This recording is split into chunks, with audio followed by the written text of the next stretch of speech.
Dear second year students, I will continue the poem The Ballad of Father Gilligan today. I have sent you one video, the first part, and today I will record the second part and it will be also sent to you. Again, I will analyze the first part of the poem, then I will shift myself to the second part. First of all, I want to say W.B. Yeats, William Butler Yeats.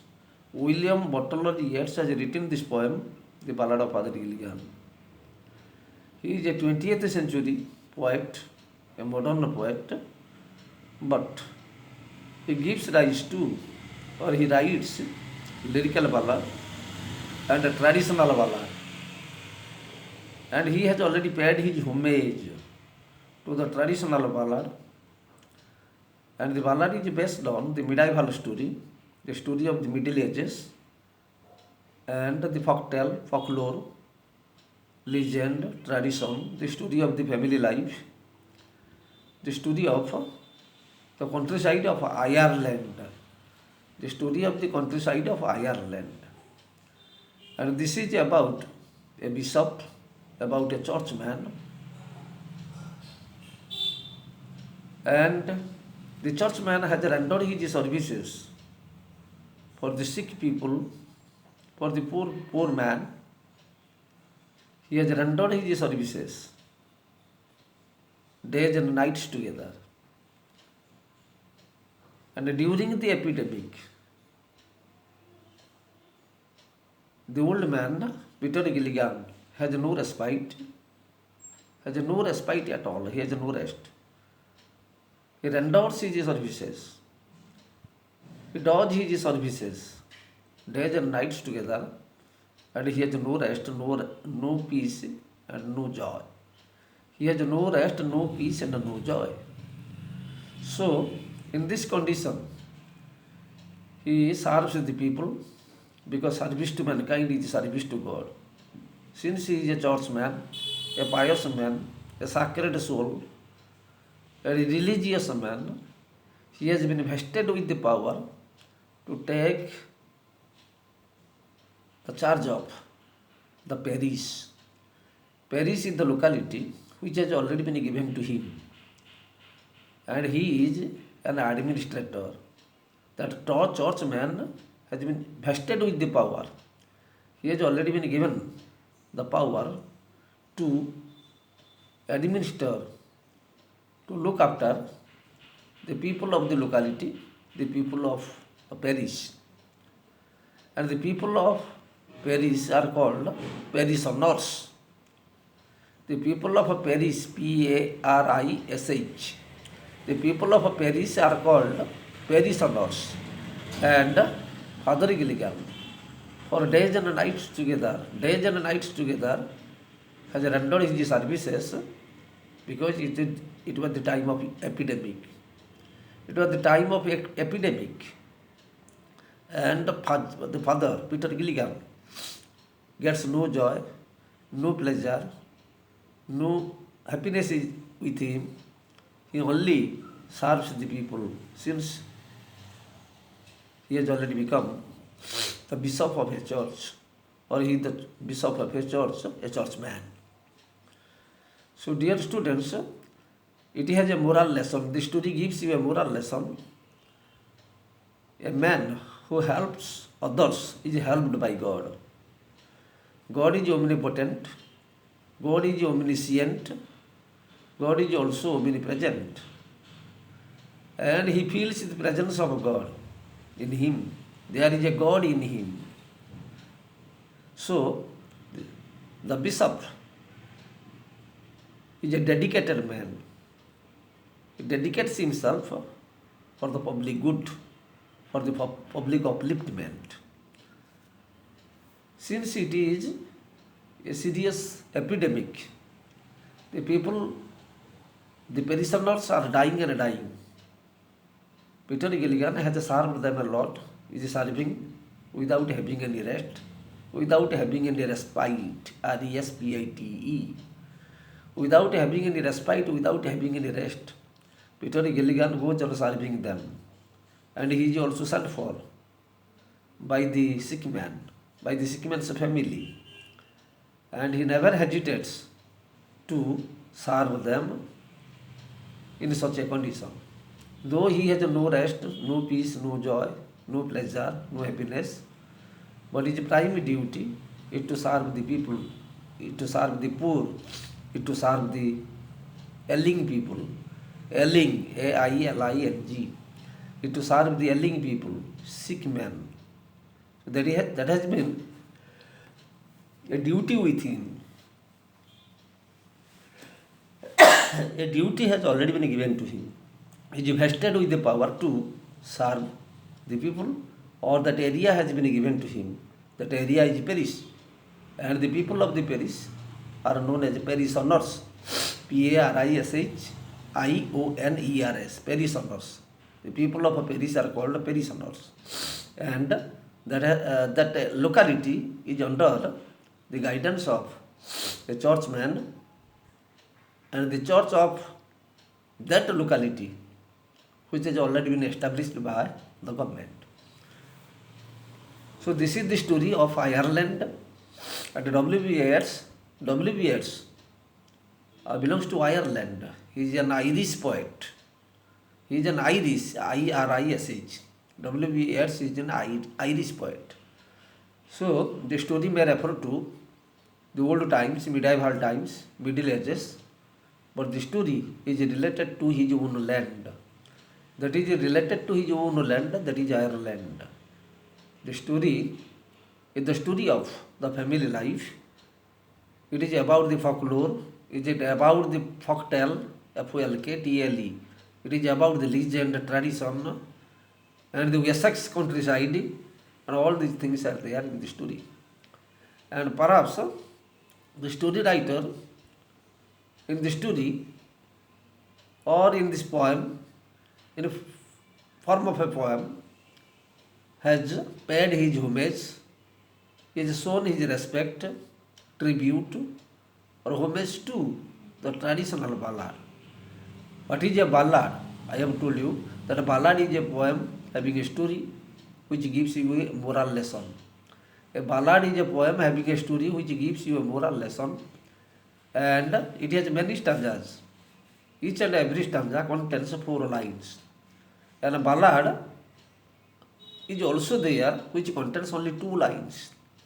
This is not at all the ballad which contains 2 lines, and this is a ballad which contains only 4 lines. This is a ballad whose stanza contains only 4 lines, 4-lined stanza, and every stanza contains 4 lines, and the rhyme scheme is different. You mark the second line and the fourth line rhyme each other, and the first and third line do not rhyme. The first and third line do not rhyme, and the second and the fourth line rhyme each other. So this is the stanza pattern, or this is the rhyme scheme of the ballad.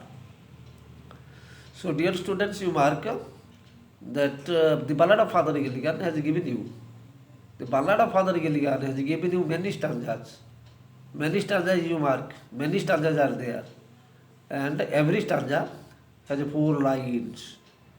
And every stanza has 4 lines, and the first, third do not rhyme, and the second and the fourth rhyme each other. This is the form of the ballad, or this is the rhyme scheme. So again I want to say that this is based on the story of the medieval time. This is based on the story of the Middle Ages.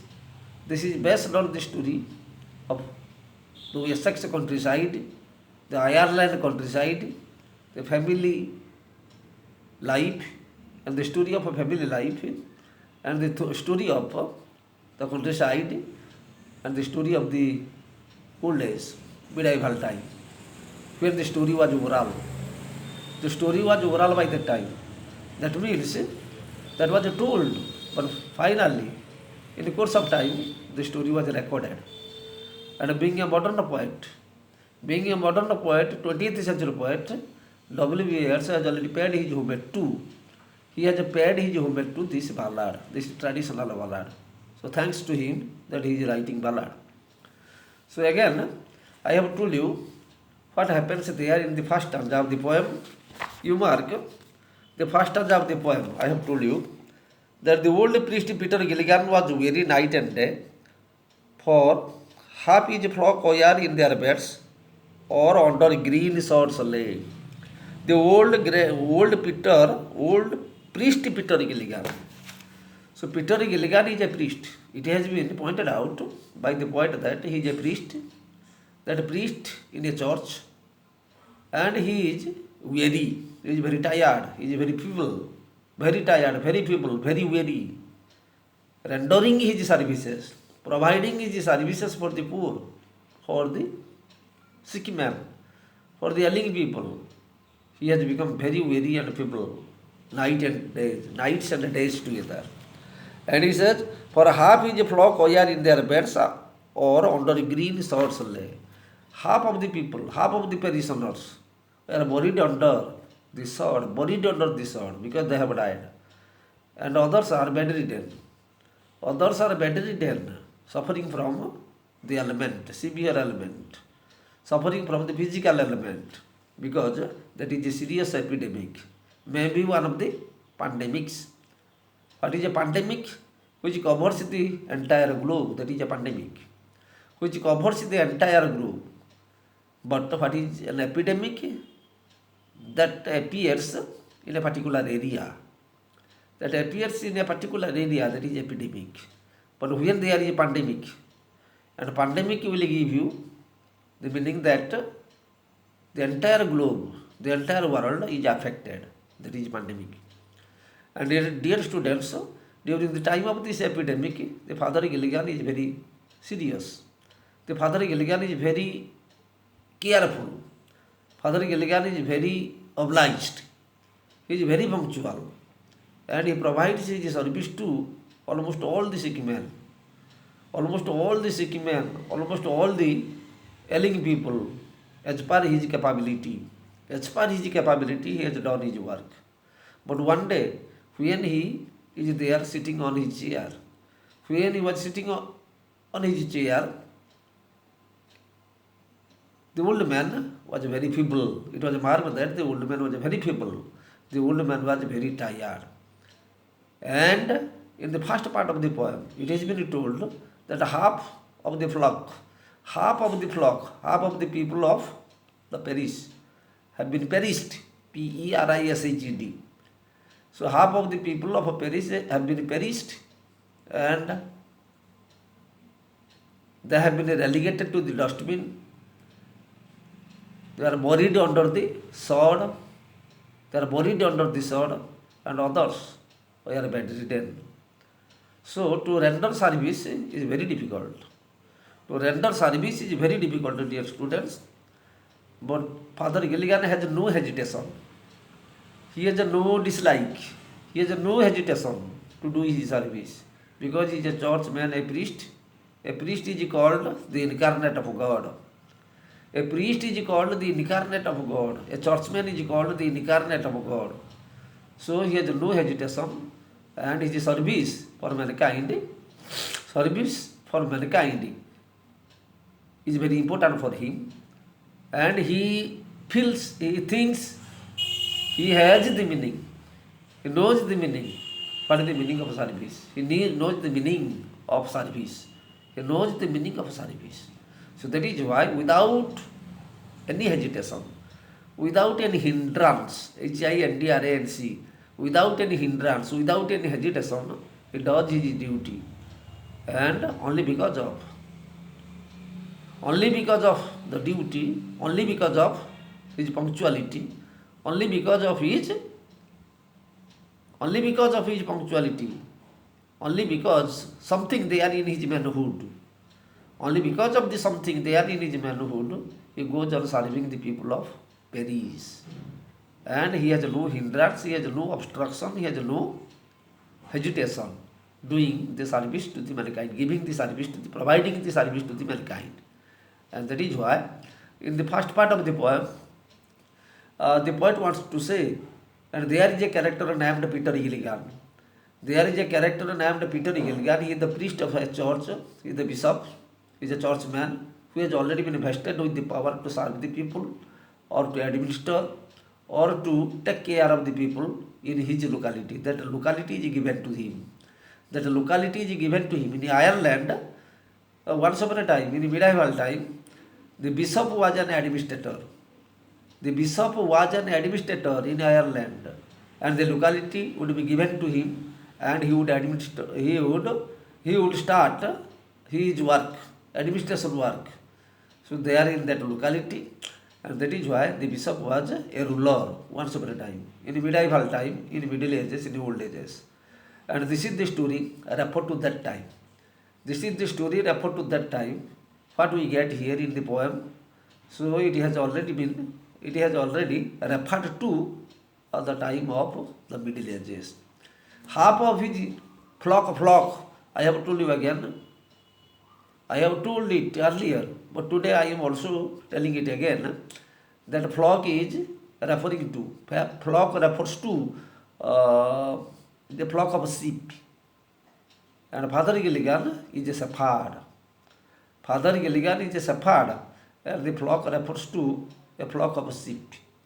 And half of the people are dying, half of the people have already been buried under this sword, sword S-O-D, sword is earth. Half of the people have already been buried under the sword, and others are still bedridden. They are suffering from the severe ailment, suffering from the epidemic, and that has already been told in the first stanza of the poem. In the second part of the poem, the second stanza of the poem, the poet wants to say, once while he nodded on a chair at the moth hour of eve, another poor man sent for him, and he began to grieve. So it was the time of evening. Evening has already set in. Evening has come. In the evening, Father Gilligan is nodding on the chair. Father Gilligan is having his nap, N-A-P. Father Gilligan is having his nap. Other Father Gilligan is having his siesta, S-I-E-S-T-A, siesta. S-I-E-S-T-A. Father Gilligan is having his siesta. Father Gilligan is having his nap. He is nodding on the chair. So by that time he is sent for. A call came. By that time the man is sent for. A call comes. Please come to my family. Please come to my house. And you will serve the man. The man is yelling. The man is sick. So another call comes from a family. And Father Gilligan, in his ignorance, what he says, in his ignorance, I will tell you in the third stanza of the poem. But in the second stanza, what he says, that once, while he nodded on the chair, while he was nodding on the chair, sometimes I am telling in present form and sometimes in past form, but you have to stick to one. Since I am making you understand, I am telling it sometimes in present form and sometimes in past form. But you have to stick to one. And when it is necessary, you will go to the past. And your sentence must be in past form. Your sentence must be in past form. But sometimes, as you are reading the poem now, you are going through the poem now, you have to write it in present form. And you forget that the poet is a poet. Once upon a time, the poet was there. You forget. The poet is with you, and you are reading the poem. And the poet is just living creature. He is now a living being, just before you, since you are reading his poem. And once while he nodded on a chair at the moth hour of eve, other poor men sent for him, and he began to grieve. He was aggrieved because he was very tired. A tired man also puts forth his grievance to attend the sick man's house. To attend the sick man's bed, Peter Gilligan hesitates. Why does he hesitate? He is very tired. He is very tired, very feeble. He has no rest, no joy, nothing else. So that is why, being so serious, being so tired, he hesitates to provide his service for the mankind, or provide his service for the poor. And he, in the evening, That is the moth hour of the evening. Moth hour, that is a compound word. That is a compound. Two words have already been, two words have joined. Two words have already we have the idea that when two words have joined together, we get a compound word. Two words have joined together, and we have a compound word, moth hour of the evening, when the moths are on their wings. When moths are on their wings, that is the time of evening. The evening has set in. You mark, the evening has set in this evening hour. Peter Gilligan, Father Gilligan, is nodding on the chair, and another poor man, another sick man, sends for him. Sends for him. That is the moth hour, you mark. And Father Gilligan begins to grieve. He is aggrieved. He begins to grieve. He tells his grievance. He puts forth his grievance. He says his inability. He tells his inability, that he is unable to go. He tells other things like this. Dear students, I have no rest, nor joy, nor peace. The old priest Peter Gilligan wants to say that I have no rest, nor joy, nor peace. I have no rest, no joy, no peace. He is restless. He is not at all joyous one. He is not at all happy. Being the churchman or being the administrator, he gets no pleasure. He gets no pleasure. He gets no happiness. So that is why he says he has no rest, no joy, no peace. For people die and die. The people are dying and dying. And after cried he, God forgive, my body spake not I. He told it, no doubt, in his ignorance. That was done in his ignorance. And finally, when he came to realization, he discovered that he had already done a mistake. He had committed a mistake by saying that. He had committed a mistake. That was why he knelt down, aloneness done. Because his body told, but he had not told it. His body told, his tired body told.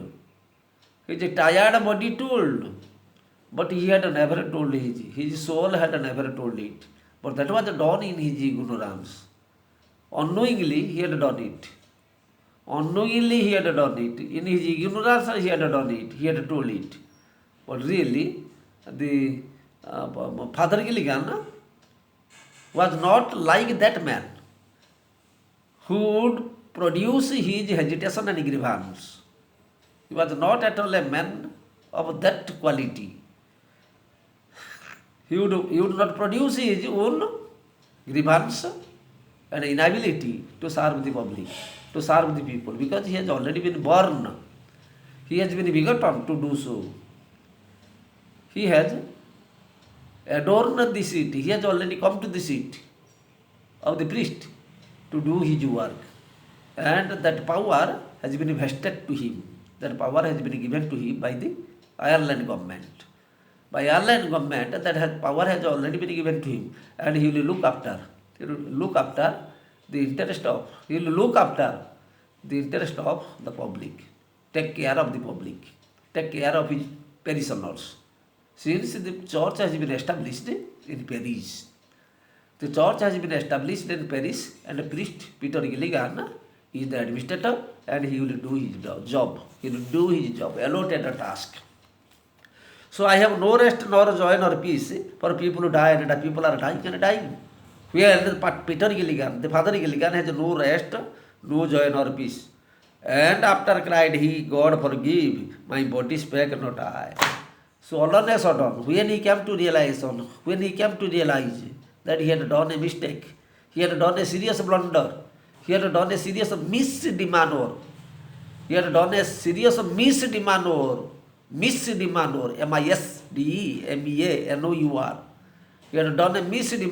mistake. And aloneness done, he appealed to God. He sent a silent prayer to God to forgive him, to pardon him, because his body had said, but he had not said. So there is a difference between the body and the soul, you mark. Soul is within the body.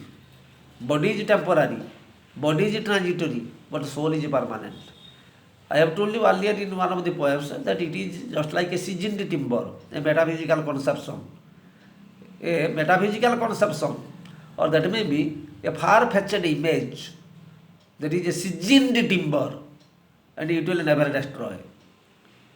So, the poet wants to say that Father Gilligan, so though unknowingly, though in his ignorance had told, but all on a sudden, he sent silent prayer to God to forgive him, because his body had said, but he had never uttered a single word. He had never uttered a single word. His body had said.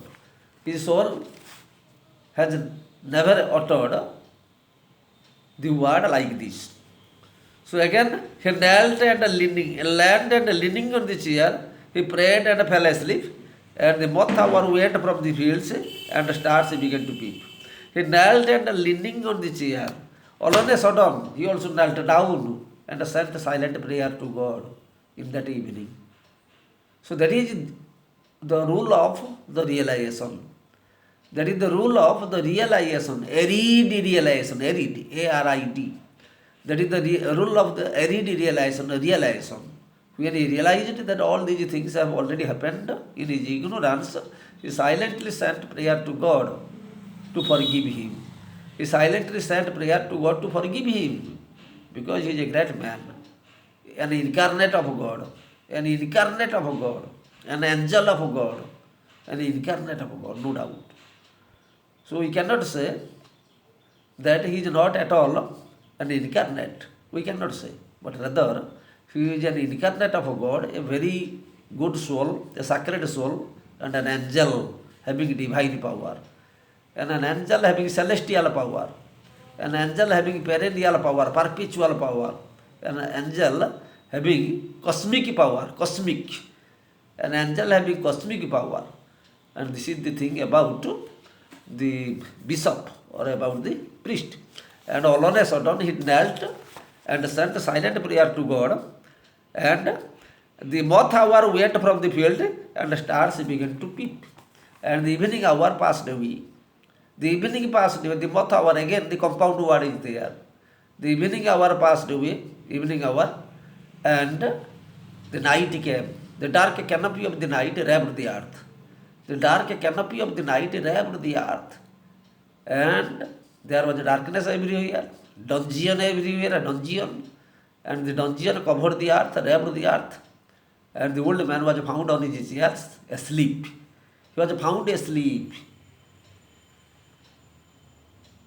After the evening, the night came. The stars began to peep. The stars began to glitter. The stars began to shine from the distant sky, from the galaxy, from the luminous band. From the luminous band, from the galaxy, the stars began to peep. They began to nudge. They began to glitter. They began to shine. And the night came. And the darkness of the night wrapped the earth. W-R-A-P-P-D. The darkness of the night wrapped the earth, covered the earth. And the old man was found asleep on his chair. And he has never gone to his bed, you mark. He is so tired that he has never gone to his bed. Rather, he is very tired, and he was found asleep there. So, the moth hour went from the fields, and the stars began to peep. And the stars began to peep at night. You come to another stanza. They slowly into millions grew. The stars slowly into millions grew. Hyperbolical image. They slowly into millions grew, and the leaves shook in the wind, and God covered the world with sand and whispered to mankind. So the stars in the sky became numberless. That means innumerable numbers, numberless. You cannot find out, you cannot calculate, you cannot count the stars in the sky. So that is why the number is innumerable. The number is innumerable. The numbers are many, and they begin to peep one by one. They begin to come to the sky one by one. Many stars are found at night, and they begin to peep. So the moth hour has passed away. The moth hour has gone. and the evening time has gone, the dusk has gone, dusky hour has gone, and the dusky horizon was now covered with the darkness. The dusky horizon was covered with the dungeon, darkness, and the old man was found asleep. He was asleep on the chair. Without going to his bed, the old man was asleep. Since he had no joy, no peace, no rest, he was very restless, and being restless, he was very tired, and he could not even go to his bed. He was found asleep there on his chair. So they slowly into millions grew. So they grew slowly into millions. It is a hyperbolical image. And the leaves soak in the wind, and God covered the world with his hand and whispered to mankind. Mild wind blew. Mild wind blew. The night came, mild wind blew. And the leaves began to shake. The leaves began to shake. The leaves dangle. The leaves dangle. And by that time, the old man enjoyed sleep on the chair. The old man enjoyed slumber on the chair. Slumber, sleep on the chair. May not be sound asleep because it is the chair. How can one sleep on the chair? But the old Peter Gilligan, without going to his bed, without going to his bedroom, slept on the chair. Mark. And the leaves shook in the wind, and God covered the world with his hand. God covered the world with his hand. Darkness covered the earth, and whispered to mankind. And God whispered to mankind. So this is the biblical thing. This is the allusion. What is the allusion? Now the Bible says, when God is found everywhere, God comes to each and every mankind. While each and every mankind, each and every man, while he sleeps, and takes care of him, whether he is enjoying sound sleep or not. Because the entire planet is under his care. The entire planet is under his care. The entire universe, you mark, the entire universe is under his care. And God is Almighty. And that Almighty God takes care of, looks after